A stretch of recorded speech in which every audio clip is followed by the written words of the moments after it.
Yeah, are we live? Are we live? Uh, okay.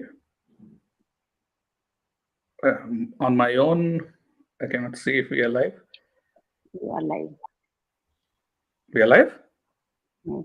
Okay. Okay. Assuming that we are live, welcome everyone.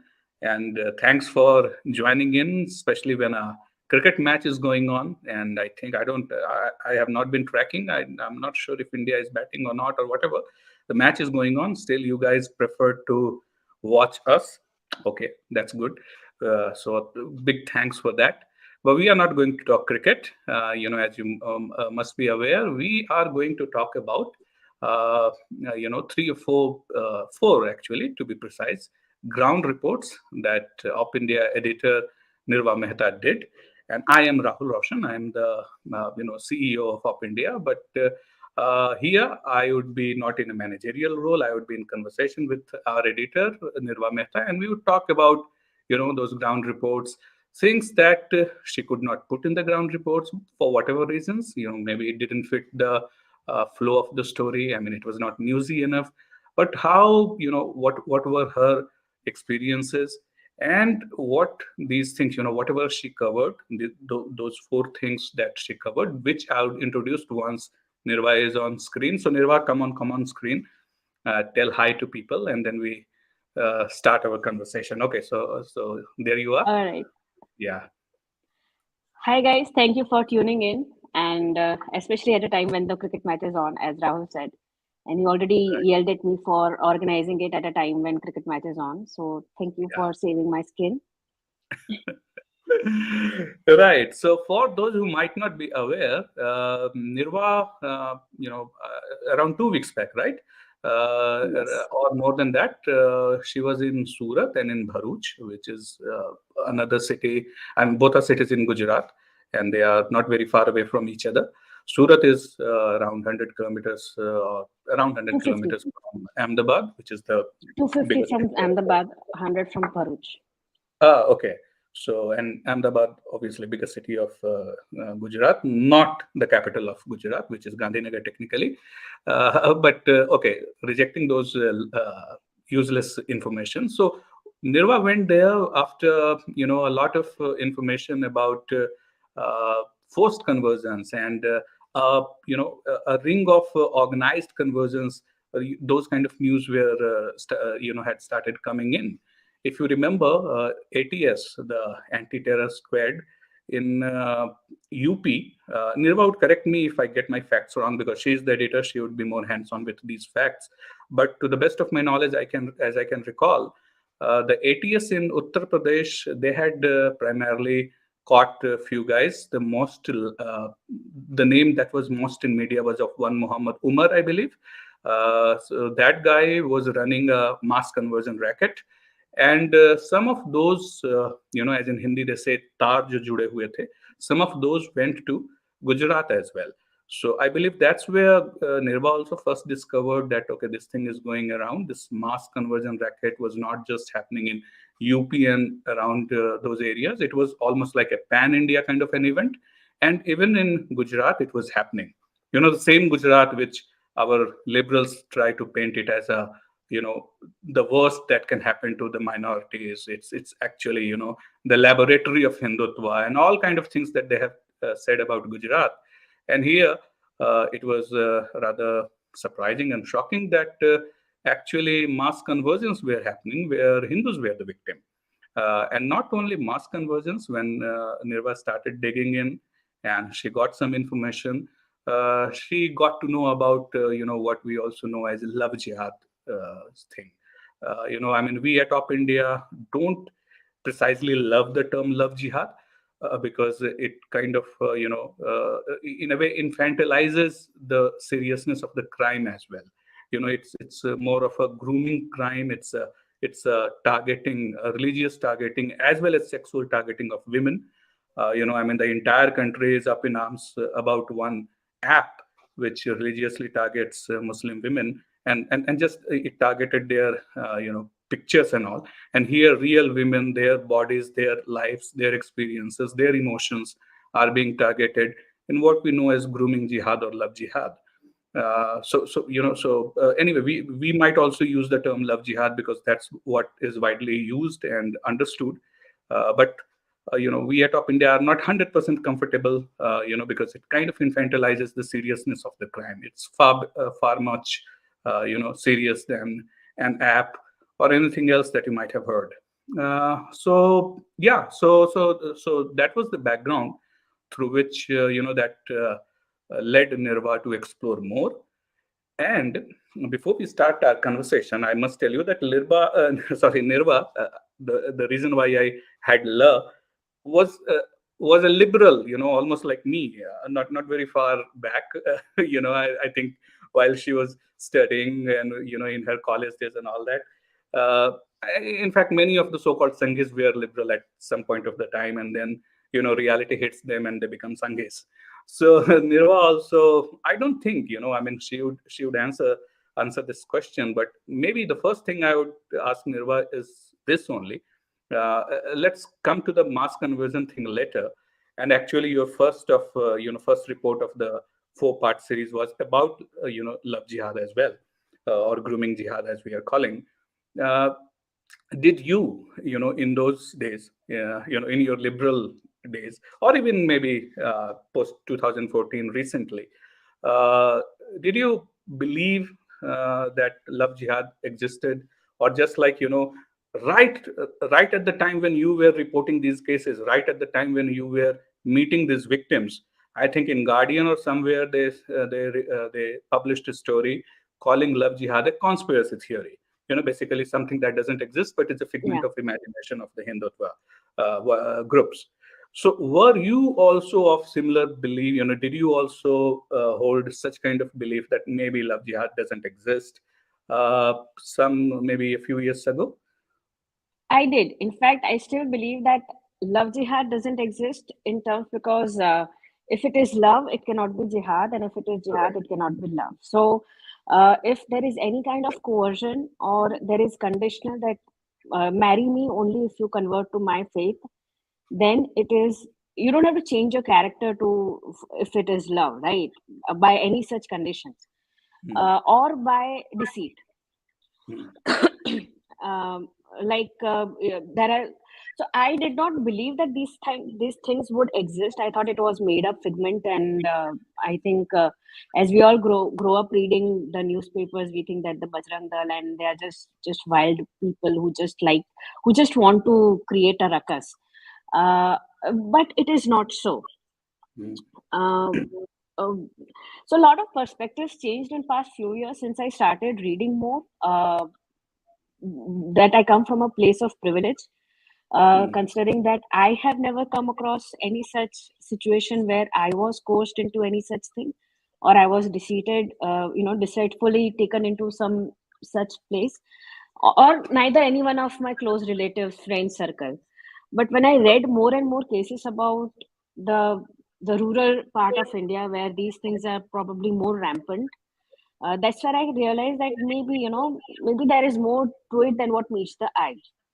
I agree that not all interfaith marriages, interfaith relationships are love jihad or grooming jihad.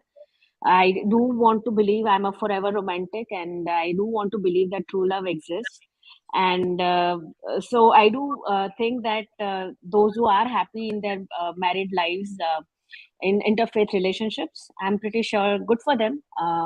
But the fact that these things also exist cannot be ignored. True. And because and this has been called a conspiracy theory, obviously, once the victims started speaking up, like till 2013 or 14.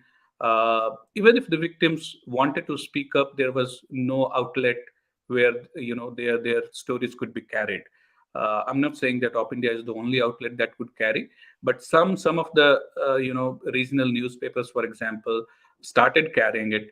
I think the first known love jihad story in India was of Tara Sahdev, the Ranchi-based national shooter. I think that was 2013 or 14, around same time. And when the actual stories started coming out, and when the victims started somehow, they gathered courage and started speaking.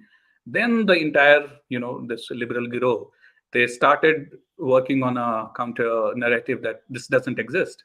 I mean, look at the irony. When victims have started speaking up, when stories have started coming out, then they have started saying that this doesn't exist. And they have mostly taken those cases where, maybe parents who are not happy with their daughters running away with some guys, and especially minor girls, they might have put a case against that Muslim boy. And in those cases where the girl still somehow believes that she's in love, or as you have put, a genuine interfaith thing, where obviously people of Bajrang Dal would not agree with you still, but those are the kind of cases an NDTV or Guardian has put up and picked up and say that, okay, since this guy was put a case against, however, his girlfriend or his wife, she says that no, he hasn't abducted me, or he hasn't been unfair to me, so that's why love jihad doesn't exist. But what about the real victims? I mean, there could be cases where the parents are angry and they have put in a wrong case against one or two guys, but you actually met a real victim. And as I said, that Tara Sadeh was one of the very earlier known victims. You met one, and what do you?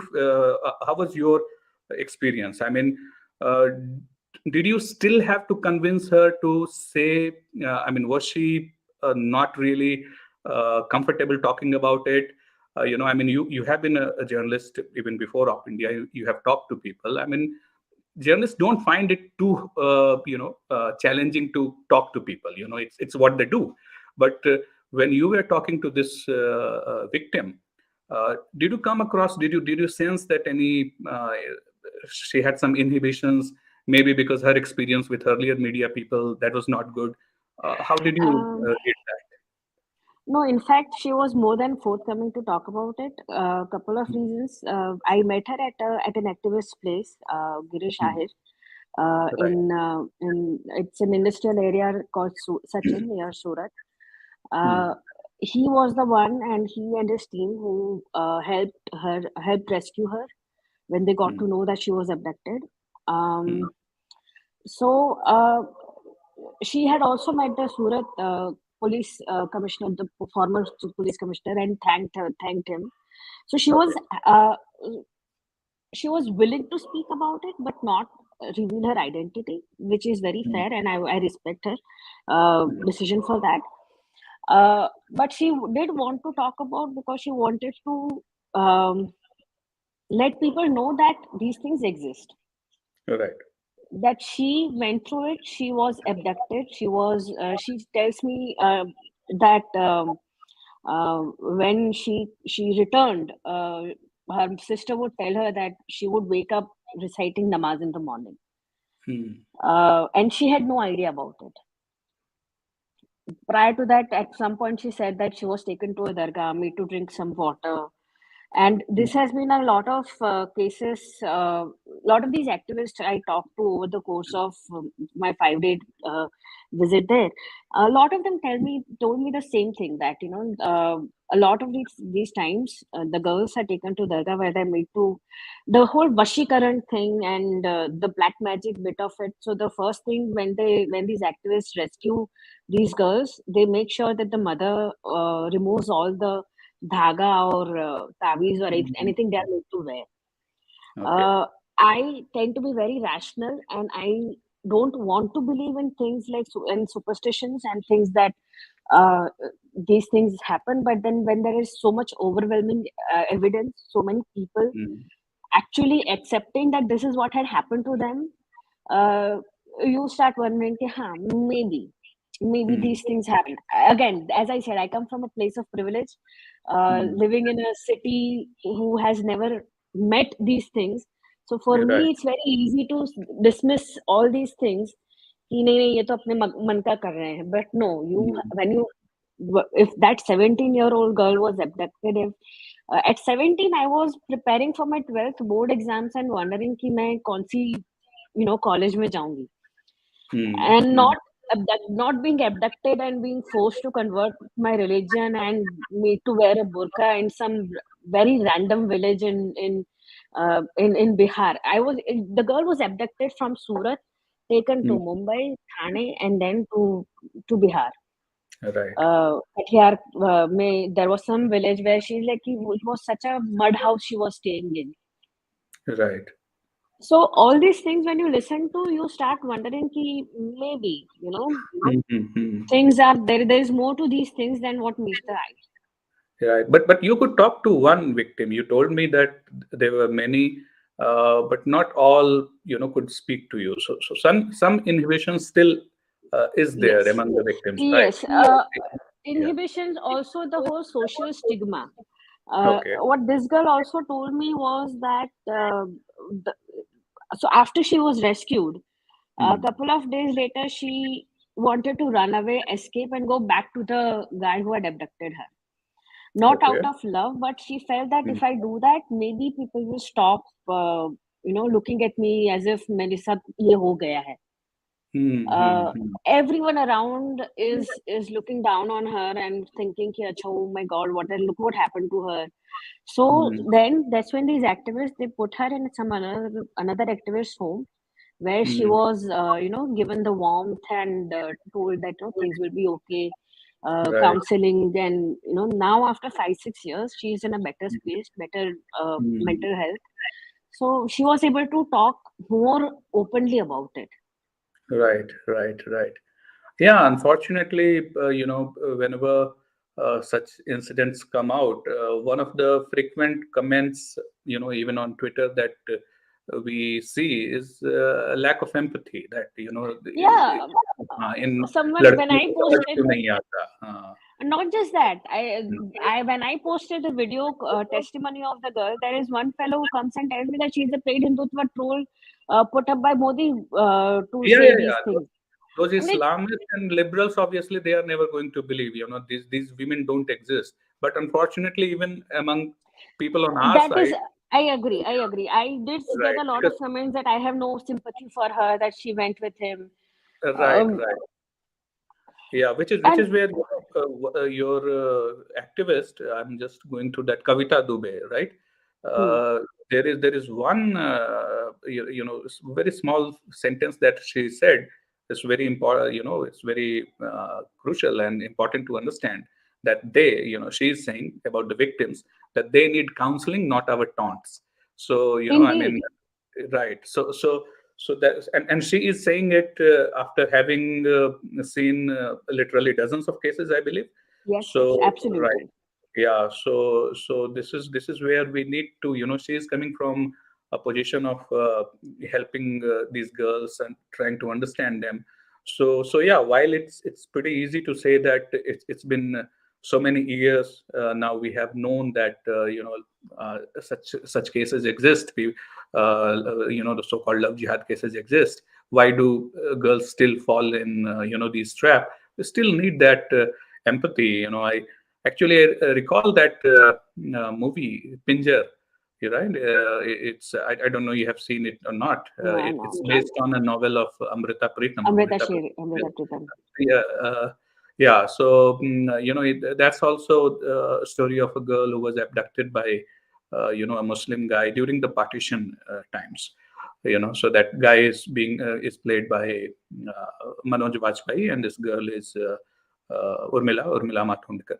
And she actually one day she escapes from his clutches and comes back to her parents, but her parents, out of stigma and shame, they don't accept him. She had to go back.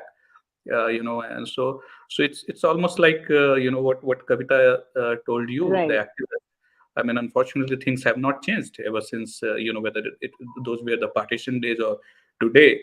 That fine. I mean, there were mistakes, or you never know. You don't know the story of the girl. That empathy needs to be there. Otherwise, that's one of the reasons why only one of those victims spoke to you. As the activist told you, and you told me that there were many more. Now, speaking of these activists, How, I mean, when you think about the left-wing activists, they are champagne sipping, they are very rich people and all. Who are these activists, and how are they? How much are they rich, connected, or empowered? How would you put them? Uh, well, the good thing is that they don't. Uh, their activism is not limited to just placard activism. Right. They actually do the stuff. They get things done. Mm. I think the other day Nupur was telling, Nupur had made this statement that, the Bajrang Dal and the VHP, they are the first line of defense for Hindus. Right. So after meeting them, I kind of agree that yes, they Right. are. At that time, let me tell my viewers that at that time, she didn't agree with Nupur. Nupur is supposed to be a little bit more on the aggressive side and all, and Nirva is supposed to be on the liberal side, but she thought that no. But now you kind of, after meeting these people, your views have changed a bit, right? My views have changed in terms that I no longer think of Bajrang Dal as the only ones who want to go to parks on Valentine's Day and get Right. Right. people married in the garden. So Yeah. that's Yeah. that's the only impression everyone probably has, most of us, because that's all that's written in the newspapers. Right. But Right. these are the people at midnight, at 2 p.m., 2 a.m., anytime they get to know that some girl is in trouble, Mm. a Hindu girl is in trouble or a Hindu man is in trouble, they Mm-hmm. actually put their lives on stake for you. Mm-hmm. It takes a lot of courage to do that. Sure. Kavita Dubey, Mm. as I was talking about, and I talked to her, Mm. she she goes alone in an auto rickshaw to rescue girls in some very obscure villages where there are from the dargahs. Mm-hmm. Mm. If she gets a tip off from someone, not just girls, there are so many cases. There's when Neha Ben Patel, I got to know about her. I have to speak to her in one of these days. Uh, Mm. she rescues cows. Mm-hmm. She has dedicated her life in rescuing Mm. cows from the slaughterhouses. So Right. it takes, and nobody knows about her, nobody talks about her, and she Sure. doesn't do it because other she wants people to talk about her. She's not on Twitter writing threads Right. or running a hashtag like the liberals and the leftist activists True. do. Uh, there is They have no written no that no hard. yeah, Yeah. there is no such thing. Mm. Uh, Mm. but these are the ones who are actually doing things. Mm. Uh, there so Yeah, so they get. I don't know how much I can talk without getting anyone into trouble, but Yeah. No, you don't need to reveal names, but yeah, generally your impression, their financial or social status, how much support they get. Obviously, from the wider society, unfortunately, because their image is solid, especially say the Bajrang Dal, as people who only wake up on so Valentine's Day, you know. So, very interestingly, I think I never. I should have discussed this, but I probably missed out discussing the finance aspect. But I do know that there are aspects where one Bajrang Dal activist, he when we did the story on. How some places in Surat they started the Hanuman Chalisa twice a day right. Mm. to go back to the dharma that to not forget the Hindu dharma. Mm. He out of his own pocket has put up speakers. Okay. Yeah, you want to do this? Here, take the speaker. I'll Mm. play with all the recording and the uh, uh, alarms and all is set. Ki subah 6 baje or sham 6 baje twice a day your aarti will start. Hanuman Chalisa will start here at this time. So Mm. they're doing it out of their own pocket. Mm. Uh, it takes a lot of commitment for dharma to not just make noise but also spend money because you believe in it. Mm. They don't start fundraisers ki acha we want to do this, pay us money. Right. Lot of liberals have been doing that. Right. Uh, so they put their money where the mouth is. True. It's a True. lot of that. Right. Right. Right. Yeah. So those were the people who also made you feel safe. Otherwise, perhaps you wouldn't have ventured into I these did. areas. I did. In fact, they were so helpful. There were all the VHP, the Bajrang, the Hindu Jagrati Manch, um, taking me to these were so uh, narrow lanes. They are all the old city. Even in Ahmedabad, I've been to the old city. I don't really go there often because there is no reason for me to go there. I've always lived on the other side of Sabarmati. So for me, going to the old city, the communally sensitive areas never really happened. So when this happened and I had to go to the lanes where there is no way any car can go, you have to walk. Uh, Right. I'm walking with this activist, and he tells me कि look at this, Ben ये देखो ये मस्जिद है और इसी पर यहाँ पे I have grown up here. My friends and all, we all grew up here, and 92 में इस पर से मेरे पे हमला हुआ था. My friends attacked me from this masjid. Right. So and it's not even some obscure masjid in another lane. It's the lane where he grew up.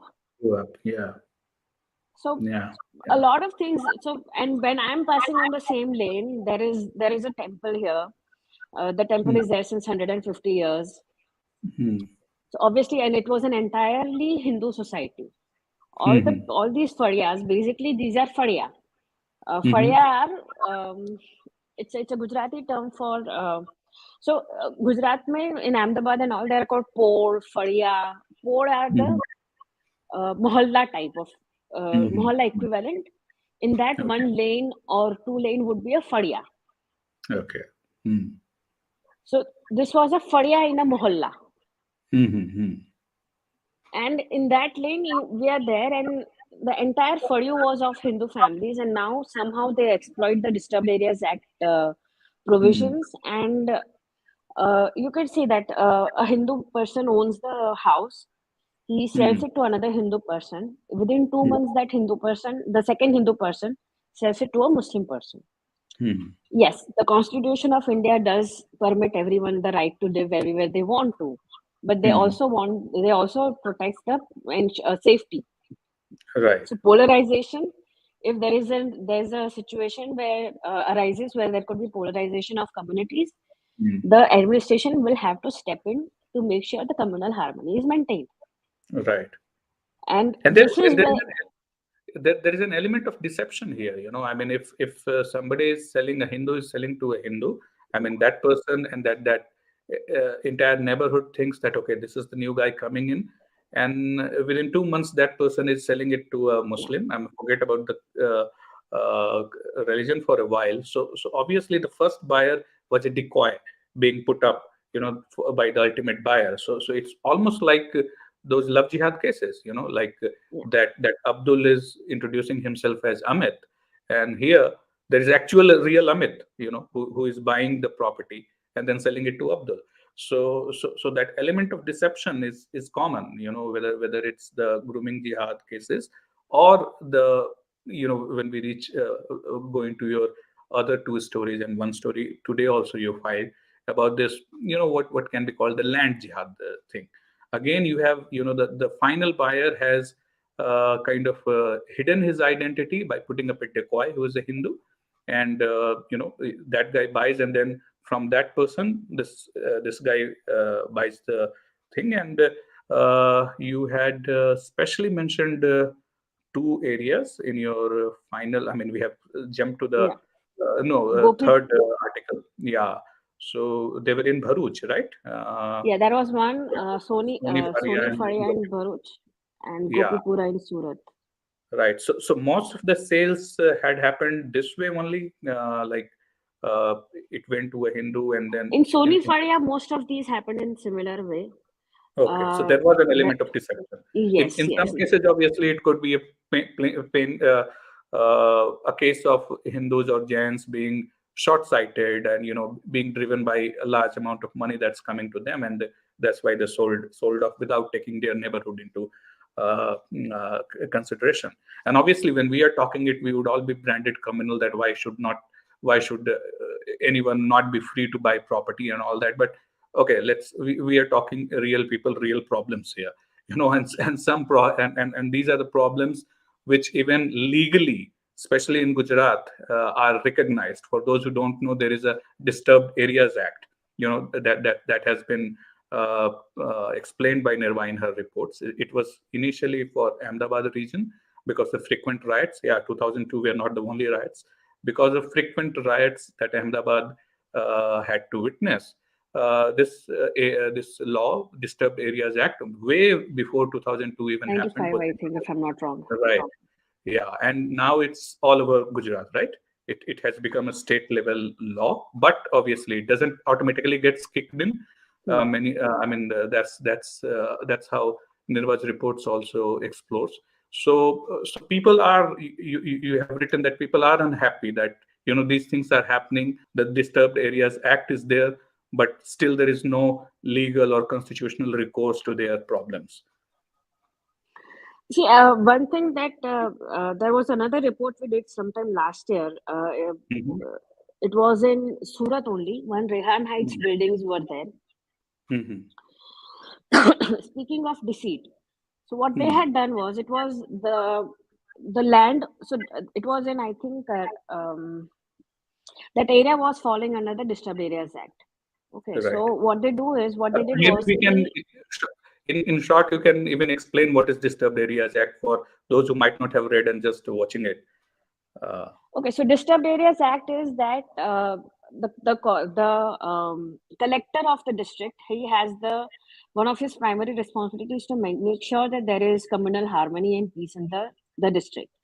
So what he does is, he asks the police commissioner, do you have any places, do you have any police stations or areas where there are chances, or there are crime rates are so high that that could be communal crimes, or do you think that there needs to be some mechanism to make sure that there is communal peace and harmony in those areas? The police commissioner will then write to the police stations of each area, and then the police inspector will then write back to the commissioner that, okay, this is the area, these are the complaints that we regularly receive, and which is why we think that we should have some mechanism or law in place. Then the police commissioner will write to the collector, and then the collector will notify that particular police station as a disturbed area. So, for example, if the place where I'm currently living is, say, in Ahmedabad, satellite area, okay. So the satellite area police station ka jo area hai, the Disturbed Areas Act, if it is placed on satellite police station area, then entire police station area की जो limit होती है, sometimes you notice ना कि ये police station की हद शुरू. So that's where the Disturbed Areas Act will fall. Right, and it basically, just to quickly summarize, is basically the state and the police, they become they get the rights to not allow, even if there is a mutual sale between parties that belong to different communities, if it is deemed that such a sale or such a transfer of property can disturb the communal harmony, or rather the communal composition of the area. So it's a long procedure. Precisely, and I thought that it's important to explain it, because the way liberals have created this entire thing, like they have been demanding a fair rental act and all that. So in mind of a common person, this might not even register that state actually does recognize this fact, that a person moving in, a Muslim moving in a Hindu dominated area could be a problem, and state, or a Hindu in a Muslim dominated area, for that matter, or a Hindu going in a exactly Muslim. which most liberals ignore, this aspect only, that Right. if certain areas are notified, there are certain areas like even Daryapur which is notified like that, which is a Muslim majority area. Right. So they also will have to have a similar process. Right, without the due process, where the police has to go on ground and verify with the neighbors. They have to take consent. They have to talk to people and make sure that it's a long process, longer than the otherwise average process. Right. So the way they are circumventing it is, one is obviously by putting the decoys, as we just discussed. what are other things they might have told you, or what is normally people's complaint about state not helping them or not able to help them? Most of their complaint has been the state slack. Like they don't take it seriously. That Okay. Mm. uh, state sometimes overlooks Mm. the aspect. For Mhm. example, when the Rehan Heights case, for example, in that case, what had happened was that the buyers, there were Muslim partners, all of them, Mm. for the initial purchase of land, the initial transfer of land, they got one Hindu partner, say Mahesh Bhai. So when they Mm. put in the papers in corporation, they put it as Mahesh Bhai and others. Mm. So they are putting the Hindu name. Mahesh Bhai has say 5% of 10% of partnership. Mm. As soon as the land is transferred, Mahesh Bhai is removed as the partner, and then the another Muslim partners have been brought in. Mhm. So Mahesh Bhai as a partner was brought in only for that period of transfer of property. After that, he was not Right. there. Now, Mm. because the administration, it was COVID time or God knows whatever reason, they just saw Mm. Mahesh Bhai and others, and they went ahead. Mm. But if there is a if it's a disturbed areas act Mm. implemented there, the Mm. administration should be following the due process. True. Their Mm. contention was that they didn't follow the due process. Mm. And Mm. eventually the corporation realized that, they found out, the investigation was revealed that the violation of act was there, and hence the Mm. permission was cancelled, so there was no further construction can take place on that particular site. Right. So Right. the most, in fact, not just in this case, even in love jihad case and all other cases, um, most activists, most of them, they had this common grievance against the state administration, the police administration, that they don't take the complaint seriously, Right. or And they are maybe, too slow. yeah, too slow. Maybe sometimes they might not be even aware of these things, because their mind is also, their perspective is also shaped by the same, information dissemination process that the rest of the people, so they are basically also liberal in their approach. Hmm. They so that might also be the reason that despite existence of such laws, that sensitization itself is lacking among the law enforcement agencies, that they don't even realize that this is what they are supposed to do, even if some activist or some, the other kind of the five-star Hmm. activist, even if they think that this is wrong, this is morally wrong, this is fascism and all that. No, the state does allow you to step in, and you have to step in. So that also, I think, might be a reason, because we have seen, a lot of these people trying to virtue signal. That's also one of the ways in which they also gain prominence, that okay, Falan SP ne to bada acha kaam kiya and all that, when they tow that kind of narrative. So that could also be the case, that the law enforcement agencies as well as the local leadership, they themselves are perhaps not sensitized or aware about it. So that's where obviously, common people have to speak up, and so that there is pressure on our representatives and pressure on the law enforcement agencies, that they should do something which is right according to the law, not according to somebody who thinks that they are right. One very weird aspect, only today we discovered that not only such properties can be bought, by circumventing this Disturbed Areas Act. Now, if this property is registered with, or transferred, or gifted to Waqf Board, the state Waqf Board, now that property becomes Allah's property forever. So Yeah. that's one thing that today you wrote about it, and we at Top India would be following this, because this is literally land jihad. that you actually buy a property, and you deem it a Waqf property by entering into some kind of an agreement with Waqf, and then there is no way to get that property back, because it becomes Allah's properties. That's what Waqf property is supposed to mean. That, once, I mean, that's why people like Owaisi were so confident that they will definitely win the Ayodhya verdict, because once the land belongs to the Waqf, Yeah. and Sunni Waqf Board said that Ayodhya land belongs to them, it cannot be taken away by anyone.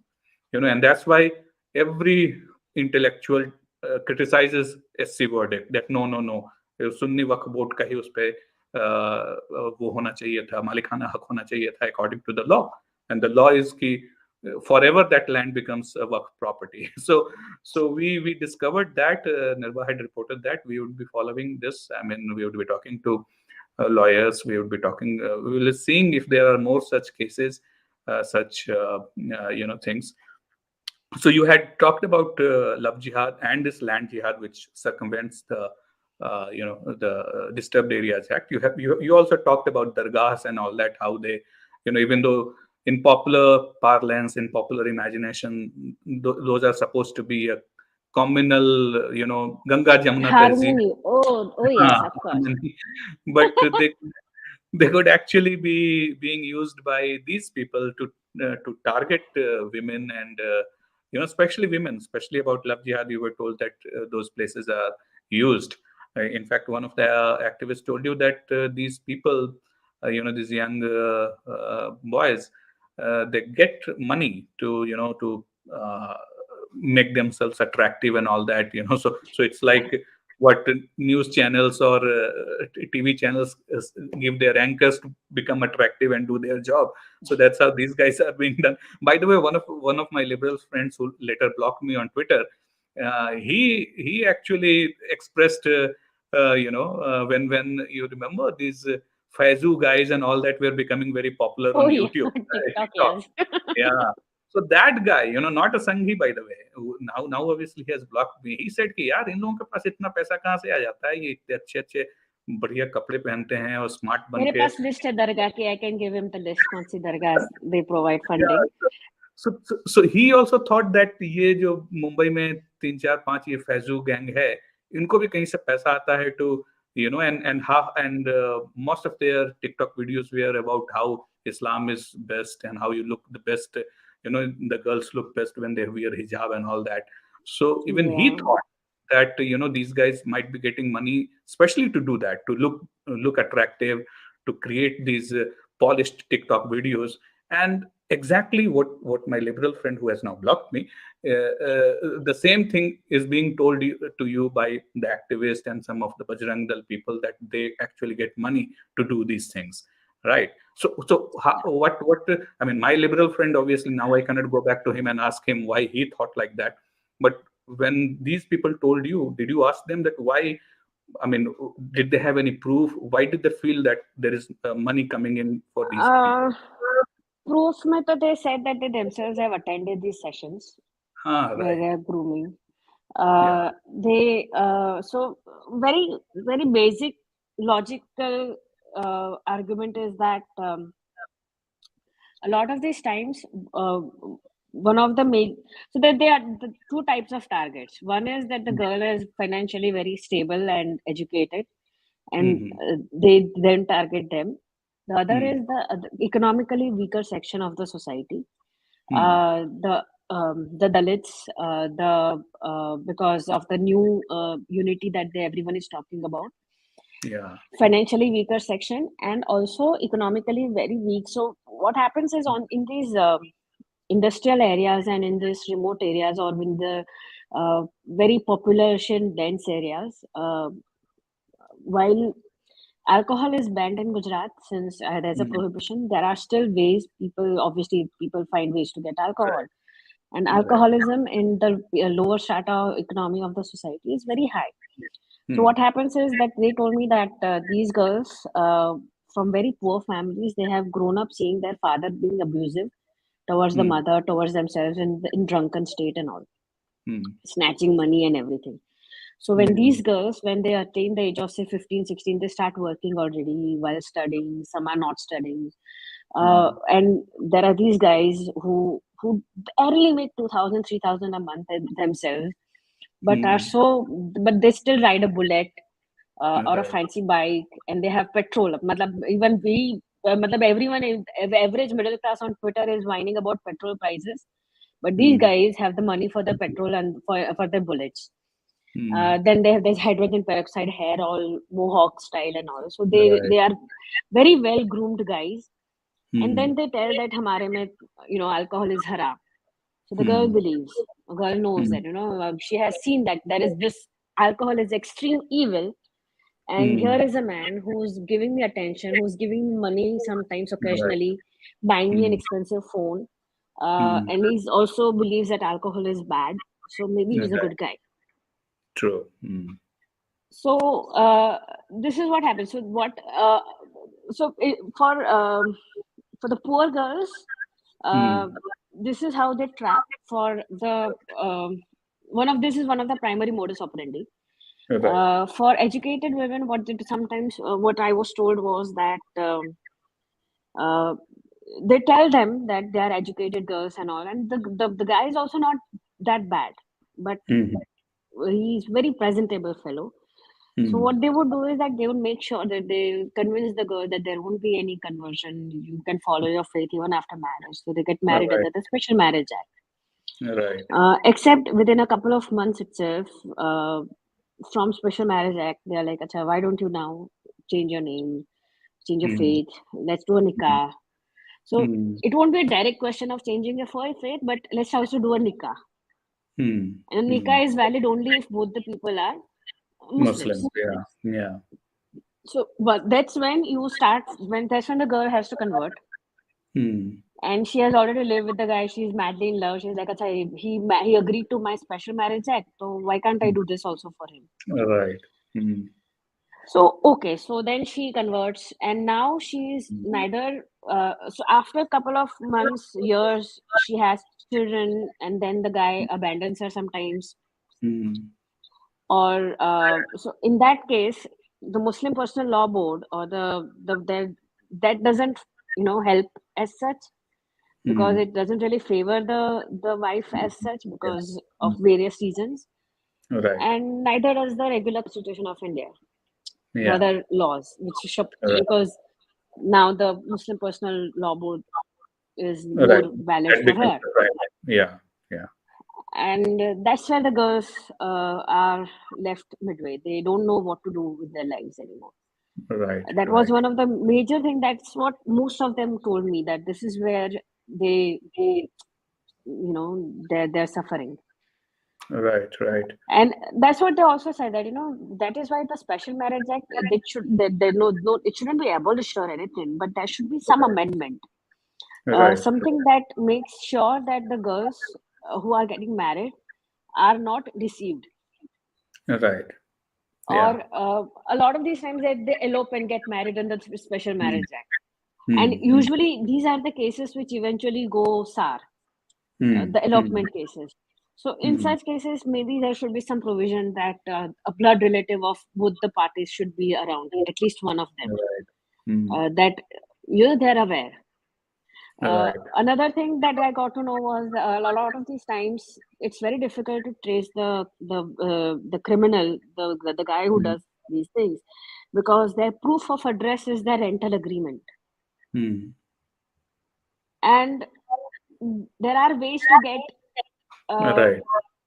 you Yeah. Fake know address, fake identity. Yeah.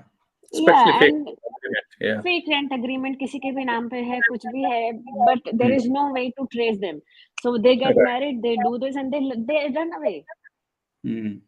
कहाँ से आए हैं, क्या नाम है? Police also is now clueless because they don't know where to track him.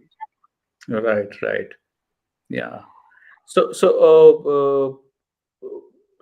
how many of these, of all the girls that were rescued by, the activists of Bajrang Dal and, these outfits, how many of them transform into police cases, or they let it go कि अब कौन इतना झंझट ले, or the guy has झंझट का simply. ही होता है. They don't usually go to police as often because of A, lack of empathy, B, social stigma associated with it. And everyone just wants to hush it all up and move on with their lives eventually. So nobody really wants that. And then that lack of data is used as by liberals to claim that it doesn't exist. So it's a double whammy, I mean, like if they go to the police station or through the justice system, maybe they won't get justice because the personal laws would be there, and the guy has simply vanished, or maybe he hasn't done any crime at all, because in terms of I mean, he married, he abandoned, so I mean, or It's not a he gave us crime. a lot. In legal terms, or it's not a crime. Yeah. Precisely. So it's not a crime. So they would also think, why waste time? And obviously among hordes of other police cases that station would have, such cases might even not get priority by the police. So so maybe thinking all those things, they never go, and that's why it becomes a conspiracy theory for people who want I mean, those some white lady of a guardian or whoever she was, she should get in touch with you, who thinks it's conspiracy theory, and you can make her Yeah, you can take her to these obviously don't do the that. villages. Right. So right.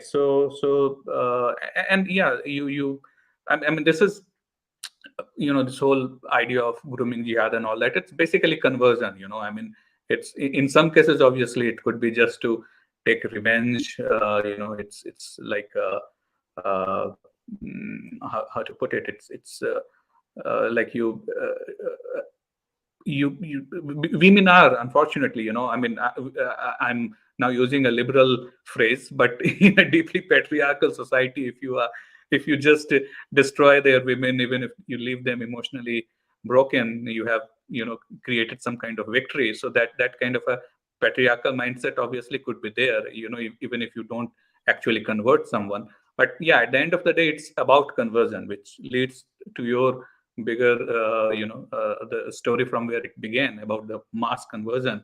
And you especially went to the tribal areas. Now, generally, when we think about tribal areas and conversions, we think it's being done by missionaries, the Christian missionaries. Now here you found out that actually the Muslim groups were pretty much active, and maybe almost as much successful as Christian missionaries are in some of the areas like Dang in Gujarat. So, Right. I mean, for me, it was pretty new. I mean, I thought that, okay, Muslims, at least in current scheme of things, it's all about uh, increasing their own strength, their own share of population through natural, as our great Sushant Singh of TV actor says, Prajanan ka adhikar ke through. So I thought it was about that, but here it's actually organized conversion through, and obviously bringing Rohingyas and all that. But this is something what I thought, at least personally, that was a forte or USP of Christian missionaries, was very successfully being done by Muslims. Were you also surprised? And what is I the was current? actually, I was very surprised. So yes, in Dangs and in areas of Narmada where the tribal population is very high, the Hmm. Christian missionary mafia is definitely prevalent. It's also prevalent in parts of cities also. Hmm. I did come across one such conversion case where it was happening on Christmas last year, Hmm. where the one of the activists told me that so all, what they do is they come, they give gifts and issue ke naam pe ye. So they start Hmm. telling them it's not immediate conversion. It doesn't happen unless you're baptized, right? But Hmm. you start diluting the faith. Hmm. That is what happened. That is what happens in dargahs also. That's what they tell me that Hmm. 95% of people who go to some of the prominent dargahs, which are the Hmm. epitome of communal harmony, they don't convert. They still identify themselves as Hindus, but their own faith Hmm. has diluted. So Hmm. it's at some point in future, it will be very easy for to convert them. You're right. Hmm. Speaking of tribals, I went to so I was not prepared for what would happen there. I had Hmm. no idea where I was going. I just Hmm. trusted my source, and uh, we. So Surat and Bharuch. It's about 80-85 kilometers away. Hmm. Hmm. Um, in Bharuch district, there is a taluka called Amod, Hmm. and in Amod taluka there is a village called Kankaria. It's Okay. very far off. So it's Hmm. not even on Google Maps. And Google Maps has everything, even the Hmm. tree outside my house. Hmm. So Kankaria being not there was okay. Maybe I thought कि maybe it doesn't exist and it's a typo. Because there's one other place called Takaria in Bharuch. where there are about 12,000 people population, of which about 4,000 are Hindus, remaining Muslim, but there's not a single temple there, which is another case for another time. But coming back to Kankaria village, recently we did a story where 37 tribal families there had converted from Hinduism to Islam. Right. And this happened over a couple of years. It started sometime in 2008-9 when it was on till last year, till the FIR was filed. But one of the victims, he came forward and filed the FIR. He was attacked by the people on whom he filed complaint a couple of weeks back. So we discussed a couple of things. So to put things in perspective, the village is so poor. The people there were so poor. The entire village had only one pakka house, and that too was of the sarpanch, and that too 2 rooms. There was no mobile connection. There was nothing at all. There was no lights, like street lights. There were lights because obviously electricity was there, but there were no street lights. So no direction. Your Google Maps won't tell you which way to go because it doesn't know where you are. Right. In that obscure village, 37 families, 100 people had over the time converted to Islam. And they were lured into conversion. First, one fellow goes, one Thakur Bhai Vasawa had, that was the name given to me. He converted to Islam first. How did he convert to Islam? He used to have a store, and the person from whom he would buy the bakery stuff, bakery wala, one of the name in FIR, he was the one who allegedly, lured him to convert to Islam. Uske baad another fellow joined in. They were given money to convert. And more money if you bring more people. So that's when they started getting more people. Now, when things started getting out of hand, when the pujari of the temple in the village he converted to Islam. Everyone is like, nahi, ab to nahi ho sakta. Like, how can this then happen? So they're like, either revert to Hinduism or leave the village. So most left, but then they came back and then they reverted. So all this is okay. So what happened was that I asked him, I was very curious. How can someone lure you to convert to leave your faith at all? Yes, money is an aspect, because when there is so much poverty, if someone is offering you say 5,000 rupees, you were like, why not? Say, I don't know if I'll get into trouble, but if my people of my faith are not helping me, and this other faith person is helping me with my groceries, he must be a good fellow. Right. So why not? So that's why that's how people get lured.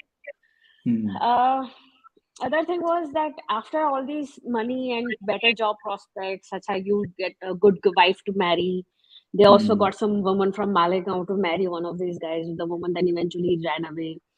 But so they were also told a lot of things about things that make you doubt your faith. Right. Stories about, say, for example, basic अच्छा आप मंदिर में जाते हो, वहां पे प्रसाद होता है, प्रसाद पे मक्खियां बैठती है, ऐसा कैसा भगवान है कि मक्खी भी नहीं उठा पाता? No, ठीक है, people like you and I who we will probably just dismiss it as a joke कि ऐसा ये क्या ही बकवास कर रहा है, but there are people who were not educated enough, who are not rational enough. For them, this will probably literalism for whom faith is literalism, basically. Yeah, they would obviously get influenced by such kind of, what I called high school atheist, intelligence, basically. I mean, like that's what anyone in high school also starts taking, doubting things by taking the religious things literally. And he thinks that, okay, he or she thinks that, okay, now I am very rational, very scientific. That is happening still in cities after you are educating and you are in high school. And you are obviously talking about people who with bare basic amenities, no education.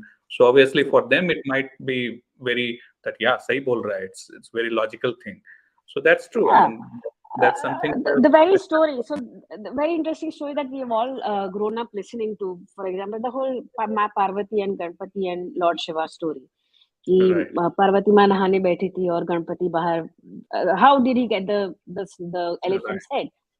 So Shankar भगवान ने उनको मार दिया अपने बेटे को. So this fellow was told that ऐसा कैसा बाप जो अपने बेटे को ना पहचाना. So you are like, okay, this person doesn't have any rational thoughts or rational thinking and ways to educate himself on the mythology and the history or whatever. How will he question it?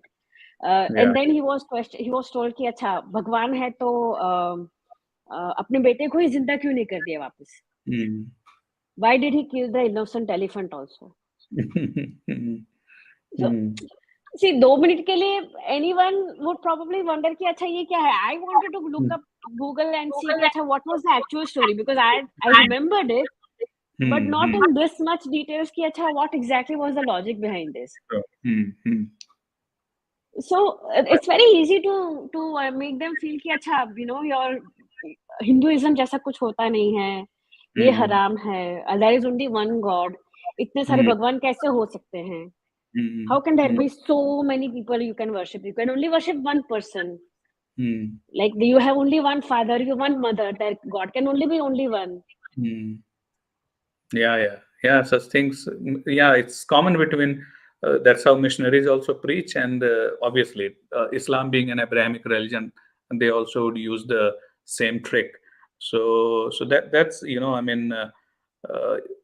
Islam doing, Muslim groups doing something similar to Christians, that's logical, but that's actually here you saw it happening. One thing I think was different was actually that there are there is suspicion of them being corrupt. That they were actually getting far more money from London or Arab, or which is true. Wherever. Yeah, so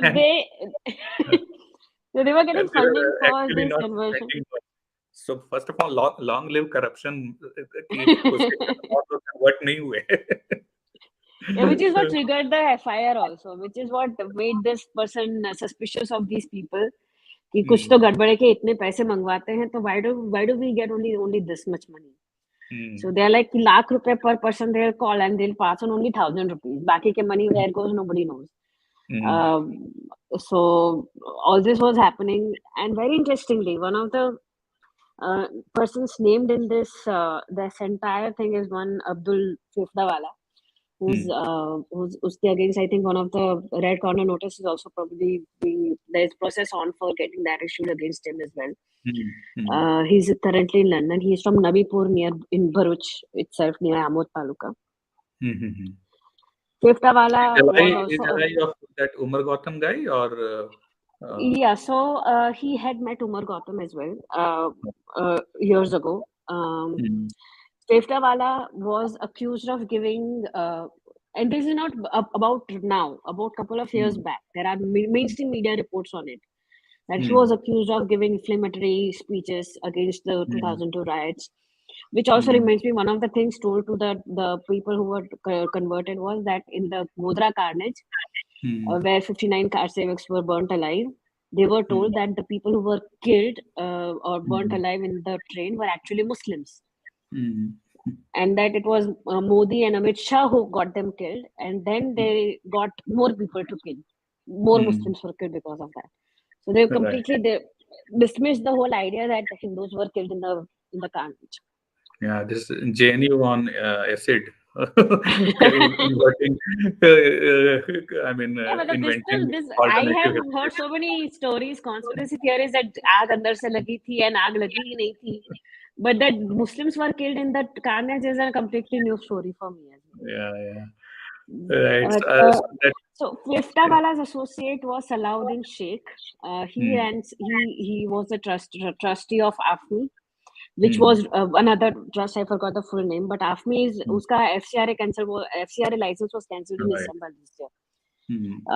They were accused of rooting money in the name of charity here, but then eventually using it for such purposes of terror activities and conversion and all.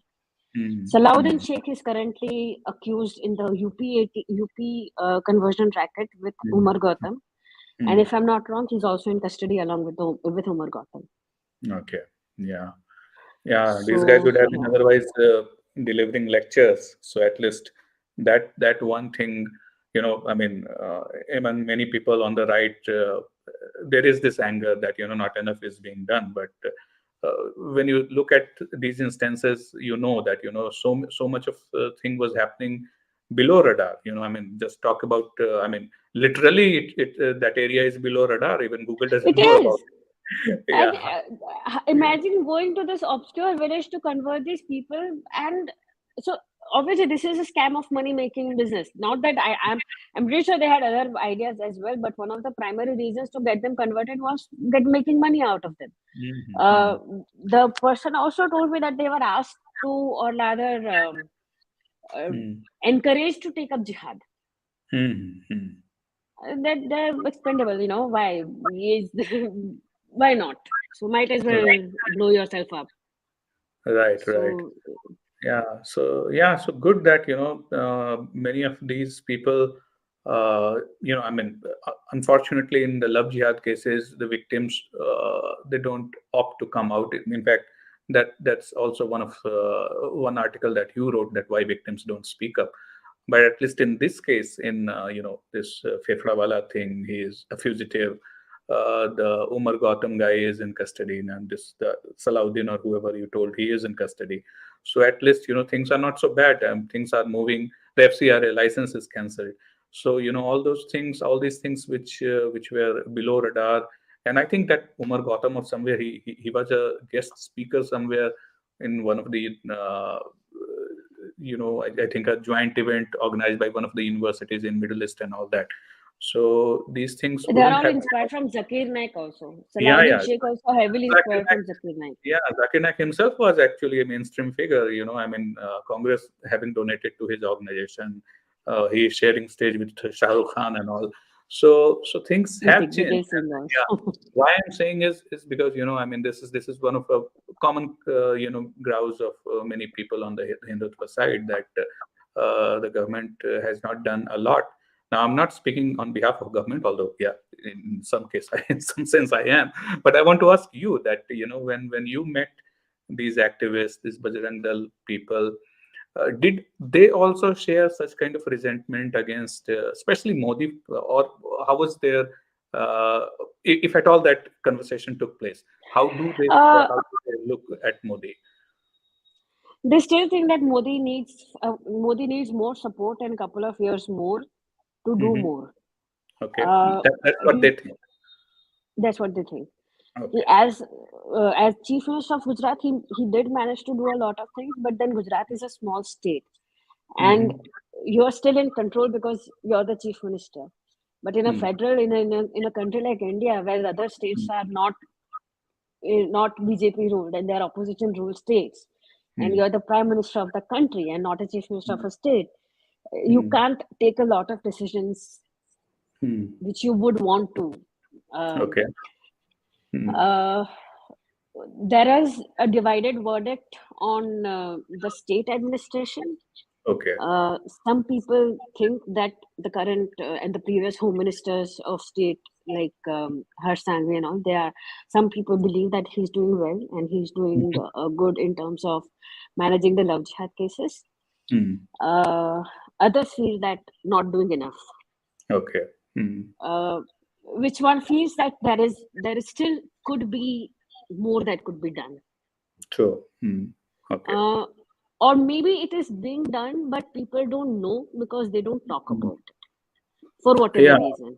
Yeah, maybe. Yeah, they think that it's not worth the good Yeah, PR they or think that my whatever. work will speak for itself. So when you say that your work will speak for itself, people feel that you are probably being blind to their Mm, grievances.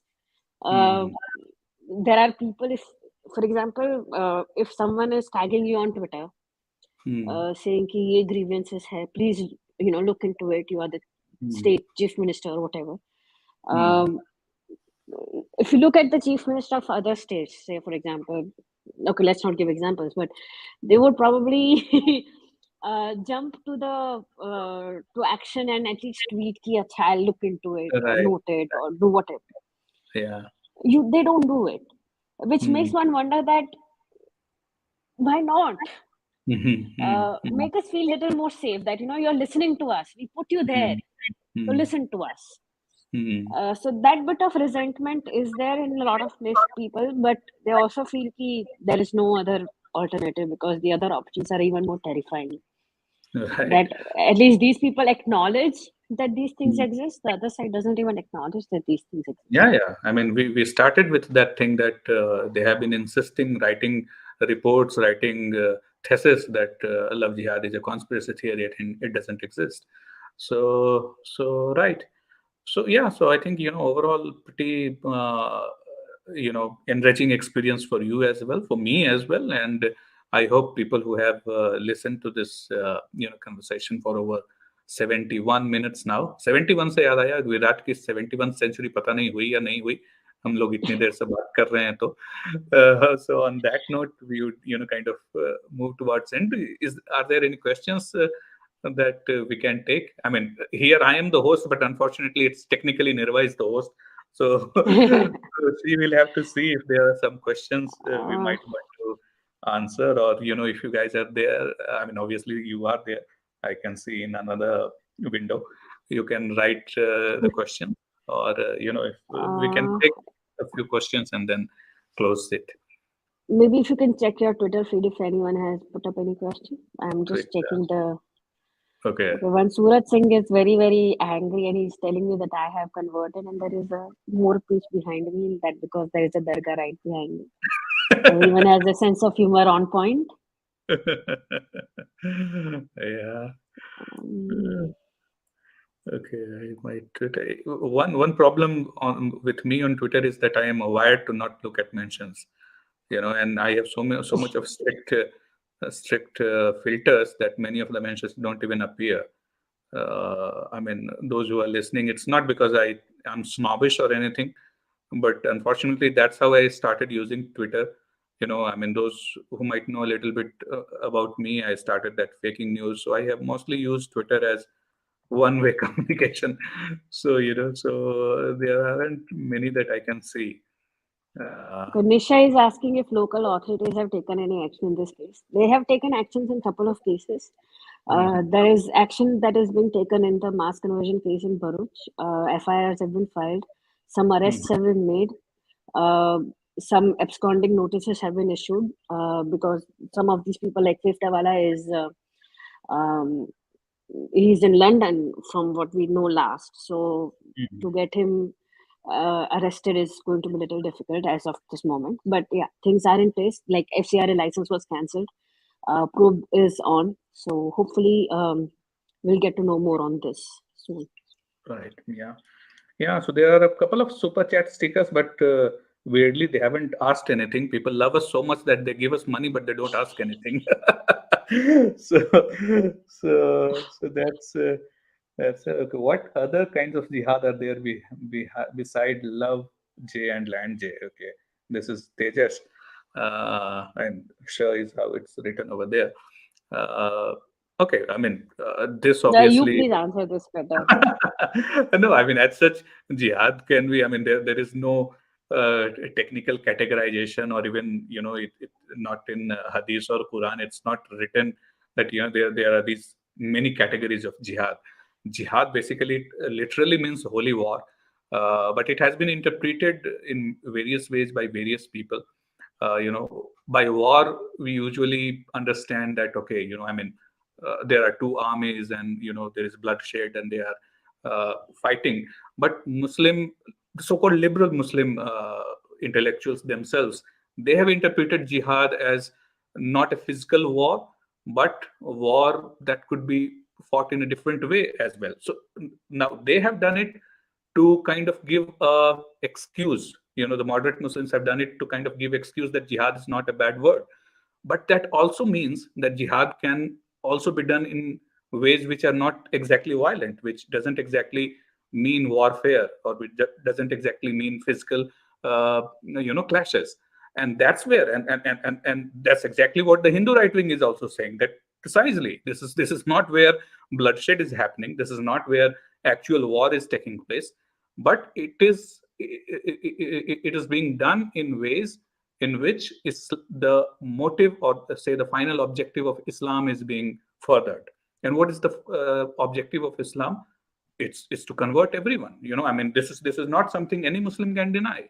I mean, this one of the biggest, what they call, for example, in Hindu Dharma we call punya.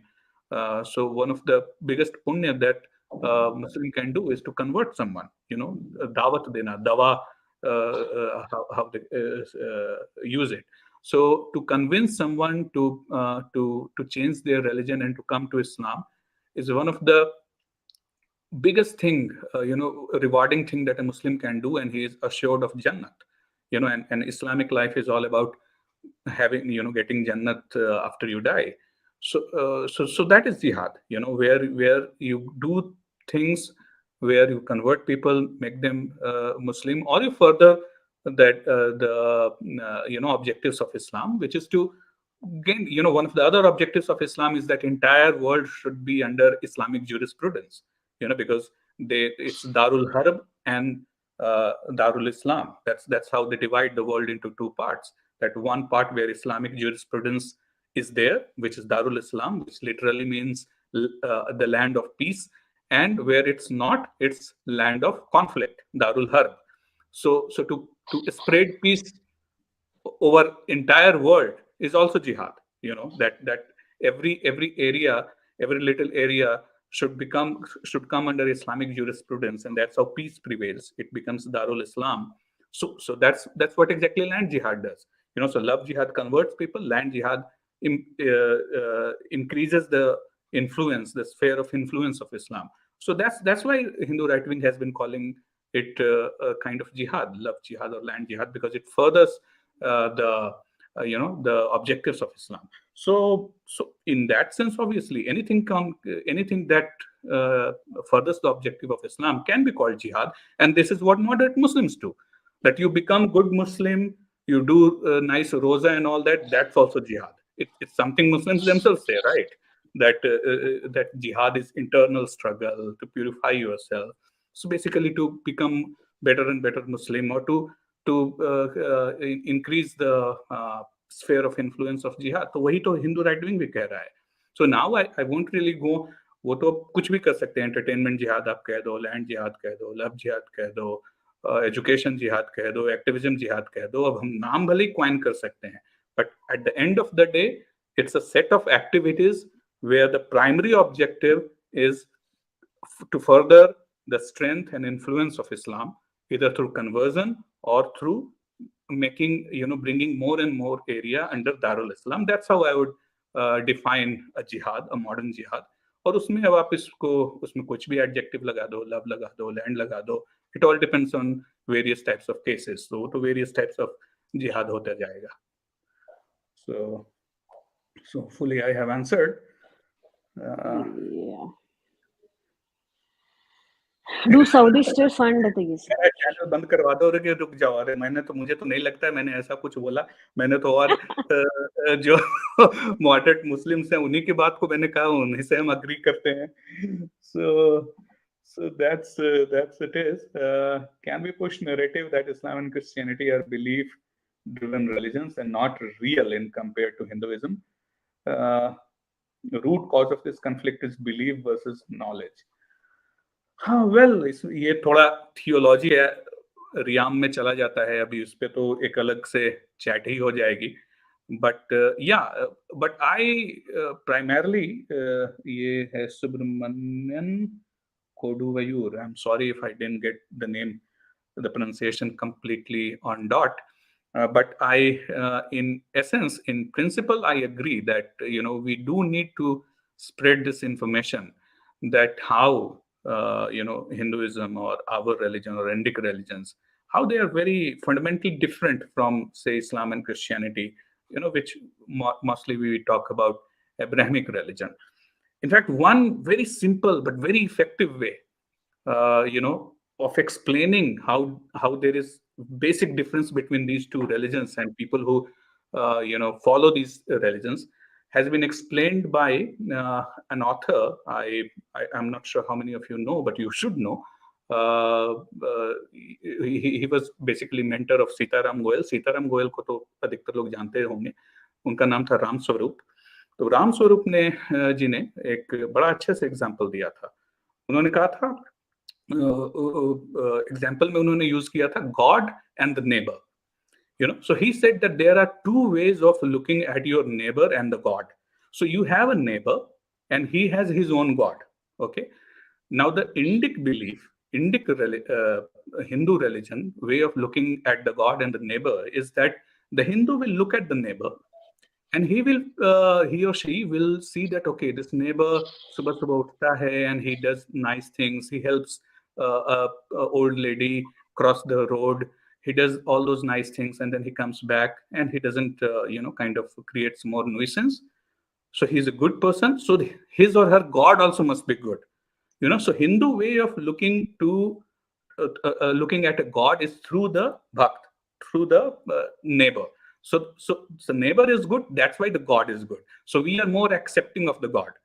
क्योंकि neighbour अच्छा है तो उसका God भी अच्छा है, तो ठीक है, वो गॉड का प्रणाम कर, वो पूजा करे, कल को वो उसको मस्जिद बनानी है बना ले, क्योंकि वो तो अच्छा है. Now the Abrahamic way of looking at your neighbour and God is just the opposite. Abrahamic को ये फर्क नहीं पड़ता that what that neighbour is doing. वो पहले गॉड को देखेगा. नहीं, इसका ये जो गॉड है, इसका डेफिनेशन मेरा जो डेफिनेशन है गॉड से, उससे मैच नहीं करता. And according to my religion such a god does not exist. तो फिर ये बंदा जो कुछ भी कर रहा है वो गलत है, ये अच्छा आदमी नहीं है. So that's a kind of an Abrahamic way of looking at the neighbor through the God.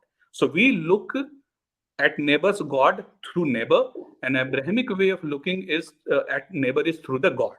So ये एक फंडामेंटल डिफरेंस बड़े अच्छे से राम स्वरूप जी ने समझाया है, और इसलिए हम लोग जो हिंदू हैं वो ज्यादा एक्सेप्टिंग होते हैं, क्योंकि हमें जो सामने दिख रहा है तो हमें लगता है वो भगवान भी अच्छा होगा.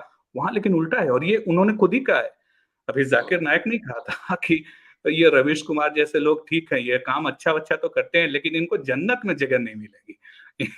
ये अभी उसका हाल फिलहाल का ही एक स्टेटमेंट था. तो आप कितना भी अच्छा हो लो, लेकिन चूंकि आपका गॉड गलत है, जब तक रवीश कुमार वो टोपी न पहन ले और 5 बार नमाज न कर ले, तब तक वो अच्छा आदमी हो ही नहीं सकता. उसको जन्नत में जगह नहीं मिलेगी. So this is a very simple but effective way of explaining the basic difference of how the Indic religion are different from Abrahamic religion, the neighbor and the God. So ये तो एक simple भी होना चाहिए लोगों को समझ में आने के लिए. So hopefully we should spread this awareness. Awareness. तो okay, Tejas, you could share your email. अच्छा, हमारा जो फर्स्ट नेम है उसमें OpIndia लगा दो आप, मेल पहुंच जाएगा, nirwa@opindia and rahul@opindia.com.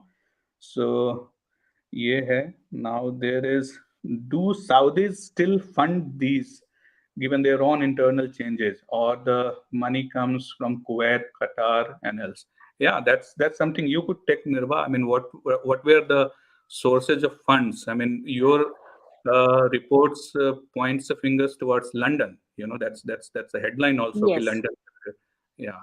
So Saudi, I mean, to my knowledge, Saudi started it all. Definitely, they started Wahhabism and all that, and they spent a lot in the 70s and 80s setting up, their own version. I mean, spreading their own version of Islam, especially in Indian subcontinent and also in Indonesia and those areas.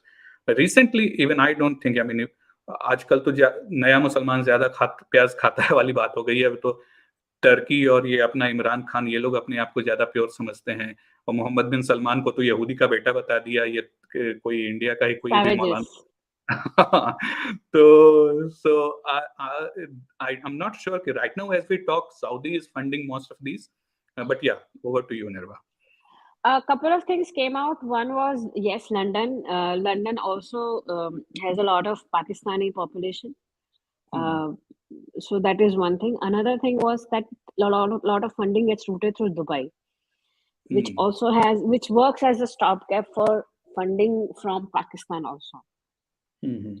So trade with Pakistan may have stopped officially, but there are obviously unofficial ways to get things done. So it gets routed through places like Dubai and UK, where money is shifted that way. One of the major ways of getting legal, so obviously Hawala is one of the prominent ways of funding.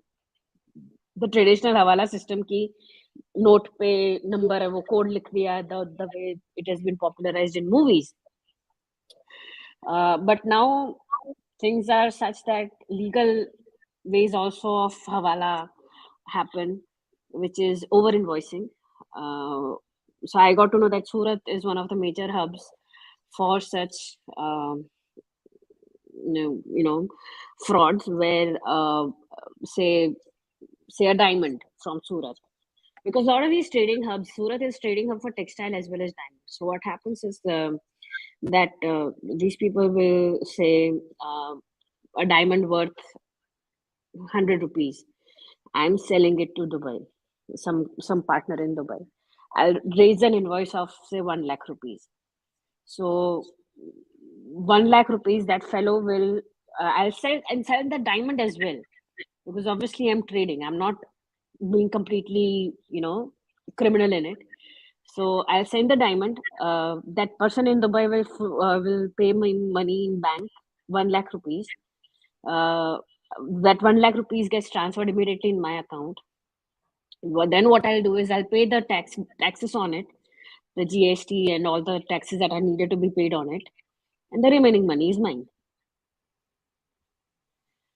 So, and that is a very common and very fruitful, very, very successful Hawala way of getting money. So one of the things they said, that if the Sarkar and the Tantra is really, really serious about cracking down on the terror funding, they should crack down on these kind of funds. कि आज पैसे transfer हुए और आज ही मैंने उठाए हैं, या आज मेरे में ट्रांसफर हुए and then I send it to some other account and that account also immediately withdraws, then that is a suspicious account. You should probably probe. So funding still our not so friendly neighbor is major funder in when it comes to these things. Yeah, nice. So there are a couple of good comments about you. If a journalist is able to dig out so much what are our law enforcement agencies are doing, so good job, Nirva. Thank you. And now, it's anyway around 90 minutes, so we should wind up, because Yes. now there is such a irrelevant question. Rahulji, is MBAs from IITs good? एक IIT jihad कर रहे हैं यहाँ बैठ के, तो नहीं, but now that I have read it, यार मेरे को नहीं मालूम. MBA किए हुए मेरे को 2007, सो कितना 15 साल हो गया ना. So, but yeah, at that point of time, IITs में तुरंत ही MBA शुरू हो रहे थे. Some of them are actually pretty good. So that's all I can say on that completely unrelated note. But ठीक है, चलो बढ़िया है, करियर का भी लोगों को रहना चाहिए. So we would end this chat. Thanks everyone for joining, and thanks Nirva for sharing your experience. Or closing remarks तुम दे दो, and then we can say good night to people. All right. I think closing method does that. I really hope that our work was good and people really liked what we've done, and continue to support us, and we promise to do better. Yeah, Suraj Singh का एक comment पढ़ के हम ये बंद कर देते हैं कि it was such a pleasure to listen to two fascists spreading hate. So, so good. Yeah, and he has put all this प्यार वाला Okay, the emoji. heart emojis are for me. Okay, I'm going to assume those heart emojis are for me. So guys, keep spreading love, not hate. Yeah, keep supporting us, keep watching us, and thanks a lot again for joining us when a cricket match is going on. And yeah, we would try to come back again, and we would try to pursue these, issues that has been, that we have encountered through our reports, and we would try to go beyond Gujarat also. Indeed. So yeah. And if you So know anything, let us know. Nirwa at yeah, opindia.com. Let us know right, if you can, yeah, if you have any tips. yeah. And thank you so much. Okay. And Yeah. dua mein yaad rakhna. Good night, everyone. Yeah. Yeah, I'll end the broadcast.